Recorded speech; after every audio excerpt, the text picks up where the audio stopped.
11th term 18th term by 11th term 18th term by 11th term ఎంత ఇచ్చాడు 2:3 ఇచ్చాడు 11th term by 18th term ఎంత ఇచ్చాడు 3:2 ఇచ్చాడు 18th టర్మ్ ఏమైంది a+17d divided by a+10d right మీరు ఇలా చేసుంటారు సార్ ఈక్వలెంట్ టు 3/2 సబ్స్టిట్యూట్ చేసుకుంటే cross multi 2a + 34d is equivalent to 3a + 30d అంటే a equivalent to 4d a equivalent to 4d a equivalent to 4d t9/t25 t9 ఎంత a+8d by a+24d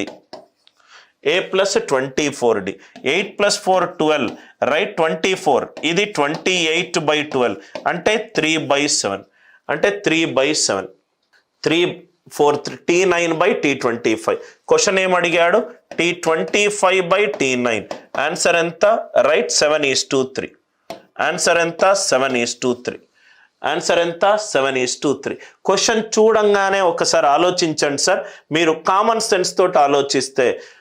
t11 ఏమో 2 ఉంది t18 ఏమో 3 ఉంది 11వ term 2 ఉంది 18వ term 3 ఉంది value పెరుగుతుంది 11 నుంచి 18కి వెళ్ళేటప్పుడు వాల్యూ పెరుగుతుంది అంటే చిన్న వాల్యూ నుంచి చిన్న టర్మ్ నుంచి పెద్ద టర్మ్కి వెళ్ళేటప్పుడు వాల్యూ పెరుగుతుంది చిన్న టర్మ్ నుంచి పెద్ద టర్మ్కి వెళ్ళేటప్పుడు వాల్యూ పెరుగుతుంది ఆన్సర్లో లవము హారం కంటే ఎక్కువ ఉండాలి ఆన్సర్లో లవము రైట్ హారం కంటే ఎక్కువ ఉండాలి రైట్ రెండు ఆప్షన్లు చూడంగానే టిక్ చేశాను సార్ చూడంగానే నేను టిక్ చేసేసాను రైట్ మళ్ళీ 11 నుంచి 18కి వెళ్తుంది 11 నుంచి 18కి వెళ్తుంది అంటే ఇక్కడ మీరు అబ్జర్వ్ చేస్తే 11 12 13 రైట్ 14 15 16 17 18 మరి ఇక్కడ చూస్తే 1 2 3 4 5 6 7 గ్యాపులకు వాల్యూ 1.5 పెరిగింది 7 గ్యాపులకు అరౌండ్ 1.5 పెరిగింది ఇది రైట్ t9 నుంచి t24 గ్యాప్స్కి ఎంత పెరుగుతుంది జస్ట్ గ్రేటర్ దాన్ 2 అట్లా వస్తుంది ఇదేమో 3:1 తప్పు ఫార్ములాలు అసలు అవసరమే లేదు సార్ ఫార్ములాలు అసలు అవసరమే లేదు ప్రాబ్లం ఎక్కడ వస్తుందంటే మీరు క్వశ్చన్ని సరిగ్గా అర్థం చేసుకోరు t8 t11 ఏమో 2 t18 ఏమో 3 11 వాల్యూ 2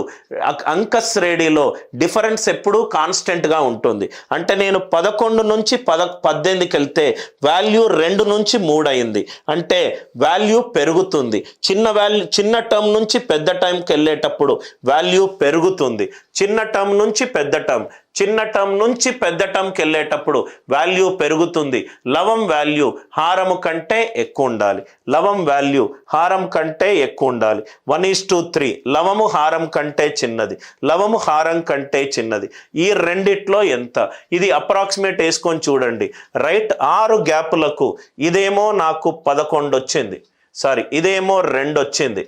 ఇదేమో 3 వచ్చింది రైట్ 7 గ్యాప్లకు వాల్యూ ఎంత పెరిగింది 1 పెరిగింది 7 గ్యాప్స్కి 1 పెరిగింది ఆర్ యు ఆల్ విత్ మీ 2 3 అయింది అని అంటే 7 గ్యాప్స్కి +1 పెరిగింది t9 నుంచి t9 నుంచి t25 సో కాబట్టి గ్యాప్లకు ఎంత పెరిగిందో మీరు చూసుకోండి రైట్ t9 నుంచి t25 ఇక్కడ మొత్తము 11 నుంచి 18 మొత్తము 7 గ్యాప్స్ ఉన్నాయి 9 నుంచి 25 16 గ్యాప్స్ ఉన్నాయి 16 గ్యాప్స్ ఉన్నాయి గ్యాప్కి ఎంత పెరుగుతుందో మీరు చూసుకోండి వాల్యూ సబ్స్టిట్యూట్ చేసుకోండి మీకు ఆన్సర్ వస్తుంది are you all with me